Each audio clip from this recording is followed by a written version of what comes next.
예, 아까 이정우 위원장님께서 돈은 현 정부가 쓴다고 말씀하셨는데 현 정부가 돈을 쓰는 게 아니고 어려움에 빠진 시민들이 이제 어려움을 타개하는 이제 그런 지원으로 쓰는 겁니다. 그래서 600만의 비정규직 노동자들이 월급을 못 받고 있습니다. 5인 미만 사업장의 노동자들, 그리고 특수고용 노동자들, 그리고 학교에 있는 비정규직 노동자들이 월급이 끊긴 상태입니다. 그리고 560만 영세 자영업자들이 대출받기 위해 증빙할 수 있는 자료가 없어서 매우 고통을 받고 있습니다. 그런데 자꾸 장기적인 대책, 근본적인 대책을 이야기하는 것은 당장 굶어 죽게 생겼는데 3일 후에 진수성찬 나오니까 기다려라 이렇게 이야기하는 거하고 똑같은 대책이라고 생각을 하고요. 지금 필요한 건 지금 당장 현금으로 지급하는 겁니다. 시급하게 진행해야 됩니다. 물론 현금 살포에 대해서 반대한다 이런 여론도 있고 두 분 위원장님도 이제 그것에 대해서 미진하게 말씀들을 하시는데요. 저는 헬리콥터에서 뿌리듯이 시민들에게 고루고루 가야 되고 더 어려운 분들에게는 정확하게 지점을 찍어서 추가적인 보급이 필요하다 이렇게 생각합니다.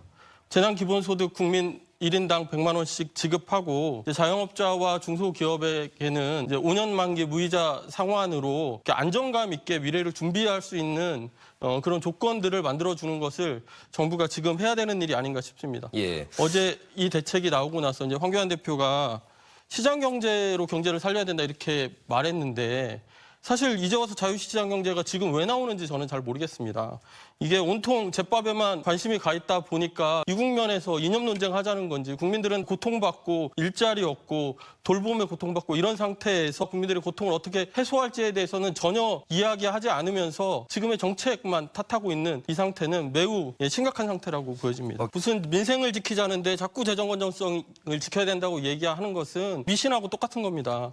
우리나라 국가 부채 비율이 40% 정도 되는데요. 미국은 100%가 넘고 일본 200%가 넘습니다. 독일도 60%, 프랑스도 110%입니다. 이 재정 건전성이 문제가 아니라 지금 당장 닥쳐있는 위기를 어떻게 타개해야 하는가를 이야기하는데 계속 경제 체제 구조에 대해서만 이야기하고 있습니다. 미래에 대해서만 이야기하고 있습니다. 지금이 있어야 미래가 있는 겁니다. 당장 굶어 죽게 생긴, 당장 가정이 파탄나게 생긴 국민들 앞에 미래 얘기만 계속하는 게 의미가 있겠습니까? 김 위원장님, 당명이 국가와 지역 공공의료체계 구축 방안 혹은 대안 또 미비점이 있다면 어떻게 보시는지 간단히 이건 짚어주실 수 있을 것 같습니다. 김인규 위원장님. 저는 좀 의료의 공공성을 높이는 게 필요하다 이런 생각이 있고요. 이제 OECD 평균 기준으로 보면 우리나라가 병상은 한 2.8배 정도 많습니다. 이것에 비해서 이제 공공병원은 한 5분의 1 수준이고 인력은 3분의 2 수준이거든요. 이렇게 보면 사실 이제 민간 병원이 영리를 중심으로 추구하는 이런 흐름들이 여전히 있기 때문에 이런 흐름들을 잡아야 되는데 기회만 있으면 영리화하려는 이런 흐름들이 있기 때문에 큰 틀에서의 흐름을 바꾸는 게 좀 필요하다 이렇게 생각을 하고요. 이제 대전의료원 말씀하셨는데 국가재정법을 좀 바꿔서 예타를 통과하지 않아도 되는 이제 면제해주는 이런 사업으로 넘어가야 되지 않나 싶습니다. 의료원이라고 하는 것이 세계적인 감염병처럼 국가 전체가 관리해야 되는 이런 질병에 대한 컨트롤 타워로서의 역할도 있고 사회적 취약계층에 대한 서비스로서의 역할도 있는데 이런 내용에 충실하다라고 하면 재정 지원이 돼야 된다라고 보고요. 하나 더 말씀드리면 의료 인력이 굉장히 적어서 대전에도 이제 감염내과 전문의가 한 8분밖에 안 계시잖아요. 근데 민간 영역에서는 잘 양성되지 않지만 사회적으로 꼭 필요한 분야들이 있습니다. 예를 들면 산업보건이라든가 예방의학이라든가 감염내과라든가 이런 분야들이 있는데 이게 공공이 이 부분을 어떻게 확장해서 의료 인력들을 양성해낼 수 있을지에 대한 고민이 지금부터 시작돼야 된다 이렇게 보고 있습니다. 알겠습니다. 주요한 이슈가 비례정당 선거라고 할 정도로 300석 가운데 사실 47석이지만 47석이 차지할 또 영향을 끼칠 변수가 크기 때문에 이번 4.15 총선에 가장 또 이슈가 되는 것 같습니다. 이게 도둑질이라고요. 이제 비례의석을 도둑질하려고 위성정당을 창당한 겁니다. 위성정당을 창당했는데 이 도둑질에 대응하려고 또 똑같은 위성정당을 하시겠다고 나선 거죠. 도둑질에 대응하는 방식은 여러 가지입니다. 경찰을 부를 수도 있고요. 이웃의 도움을 요청할 수도 있죠. 내가 잡아서 데려갈 수도 있는데 똑같은 짓을 하는 거죠. 왜 나만 손해봐야 되냐. 이런 게 마음으로 동참하고 있는 거죠. 도둑이면 다 똑같은 도둑이지 착한 도둑이 어디 있습니까? 아까 그런 말씀 하셨습니다. 미래통합당이 먼저 미래한국당을 만들었기 때문에 이 위성정당을 창당할 수밖에 없었다 이런 말씀을 하시는데 사실 애초에 위성정당을 창당했던 분들은 민주주의의 적입니다. 아니 쿠데타는 인정하면서 탄핵은 인정하지 않죠. 그리고 탄핵으로 감옥에 가 있는 대통령의 편지를 받아서 선거의 여왕으로 복귀시키려고 하는데 이분들이 한다고 따라서 하는 게 정당화될 수 있겠습니까? 그리고 플랫폼 정당이라고 말씀하시는데 이거 하는 과정에서 정치개혁, 선거법 개정에 동참했던 녹색당, 미래당, 민중당, 성정체성, 이념 각각의 이유로 다 배제하고 민주당이 일방적으로 이 정당을 추진하고 있습니다. 그래서 처음에는 7석만 있으면 모든 것을 다 내주거나 아니면 똑같이 당대 당으로 협의하고 연합할 수 있을 것처럼 이야기하다가 이제는 민주당의 기준만을 받아들여라 이렇게 폭력적이고 일방적인 행태를 자행하고 있는 거 아니겠습니까? 그래서 두 당이 연동형 비례대표제가 도입됐음에도 불구하고 꼼수정당, 위성정당을 만들어서 양당 체제가 더 강화되는 그런 상황들을 벌이고 있는 아주 이 코미디 같은 상황들이 벌어지고 알겠습니다. 있는 겁니다. 이제 쟁점 두 가지로 넘어가도록 하겠습니다. 20여일 남은 이 총선에 코로나19와 비례정당도 중요한 이슈지만 역시 정권 심판론 대 야당 심판론 또 중간층이라고 할 수 있는 무당파, 중도층 혹은 부동층 여러 가지 표현으로 이렇게 표심을 가를 핵심 변수로 떠오르고 있습니다. 정권 심판론을 중심으로 중간층의 표심이 움직일 것이라고 이렇게 예측을 하시고 기대를 하시는 것 같습니다. 선명한 진보를 자처하는 우리 정의당 입장에서 그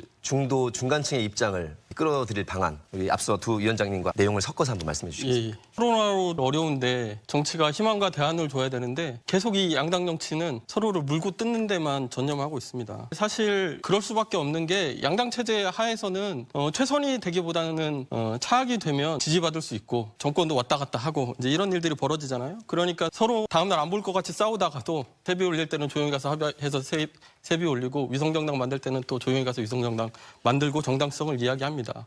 그런데 이 와중에 600만 비정규직 노동자, 560만 영세 자영업자들은 굉장히 어려움에 빠져 있습니다. 저희가 지속적으로 그 말씀들을 드려왔습니다. 우리 사회의 불평등이 얼마나 심각한지, 그리고 이분들이 사회안전망 밖에 나가서 얼마나 고생하고 있는지를 이야기해왔고, 그래서 이 부분들을 해결해야 된다고 이야기해왔지만 양당 체제가 받아들이지 못하는 상태에서 코로나와 같은 이제 극단적인 위기에 처하고 있는 겁니다. 그래서 21대 국회가 민생을 두고 경쟁하는 국회가 되어야 한다면 저희 정의당을 원내 교섭단체로 만들어 주셔서 사실상 정치적으로 제1야당을 교체하는 효과를 만들어 주실 거라고 생각을 합니다. 자, 역대 선거 때마다 캐스팅 보트 역할을 개표를 해보면 그런 역할을 해온 것이 우리 충청권인데요. 충청권의 표심을 가를 변수는 무엇이고 각 당에서 가장 핵심적으로 제시하는 우리 지역의 현안 또 대안이 있다면 정리해서 말씀해 주시기 바라겠습니다. 이제 혁신도시에 여야가 따로 있을 수 없다 이렇게 말씀하셨는데 당내에서도 의견이 부딪히는 경우가 있는 것 같아요. 그래서 국가균형발전이라고 하는 것이 어떤 의미를 갖는 건지 각 지역별로는 어떤 역할을 해야 하는 것인지 이게 부딪힘이 아니라 지역과 수도권이 공생할 수 있는 상생할 수 있는 근거를 만드는 논의들이 각 당내에서도 벌어지는 게 좋겠다 이런 생각이 좀 있고요. 사실 이제 혁신도시를 유치할 수 있는 근거는 마련했는데 지금 우리가 준비해야 할 것은 전체 국가 안에서 우리 충청이 어떤 역할을 담보해야 하는지 그리고 그 과제는 무엇인지 그런 비전과 경쟁력을 가다듬는 노력들을 해야 되는데 지난번에 야구장처럼 소지역 간에 이것을 또 뭔가 유치하려고 하는 어떤 경쟁부터 앞서 있지 않나 이런 생각이 하나 들고요. 그리고 또 하나의 전제는 사실은 수도권의 규제를 강화해야 합니다. 수도권의 권력과 자원이 너무나 집중되어 있는데 이 문제에 대해서는 많이 공론화되어 있지 않은 게 문제가 있는 것 같고요. 3대 위기로 뽑고 있는 정치 위기, 기후 위기, 그리고 불평등의 위기 이렇게 3대 위기로 뽑고 있는데 그중에 기후 위기는 녹색 혁신을 통해서 극복하겠다 이런 비전들을 말씀드리고 있습니다. 우리 대전에는 대덕특구가 있고요. 대덕특구를 녹색 혁신 기술 연구 단지로 전환해서 신규 R&D의 50%를 유치하고 벤처기업 등을 육성하겠다는 계획들을 내고 있습니다. 이렇게 해서 국가 전체가 갖는 과제와 우리 지역이 감당해야 될 목, 그동안 성장하고 발전시켜왔던 분야들을 잘 결합시켜야 공공기관을 이전하고 혁신도시를 만드는 일도 의미 있게 그리고 충분하게 진행될 수 있다 이렇게 생각합니다. 끝으로 유권자분들께 또 우리 대한민국에 또 우리 지역민들에게 바라는 점을 총평 삼아서 한 1분여 정도씩 위원장님께 드리겠습니다. 김인규 위원장님. 예, 그동안의 양당 정치는 사회적 약자를 대변하지 못했고 그래서 이제 코로나와 같은 이런 위기를 심화시키는 역할들을 해왔습니다. 사실 우리 사회가 겪고 있는 여러 가지 위기들이 있습니다. 이 위기들을 극복하기 위해서는 법과 제도를 만드는 국회가 도덕적 권위를 가질 수 있어야 합니다. 아무리 의석이 중요하다고는 하지만 최소한의 대의와 원칙을 갖지 않는 선거는 권력을 두고 다투는 투전판과 다를 바가 없다고 생각합니다.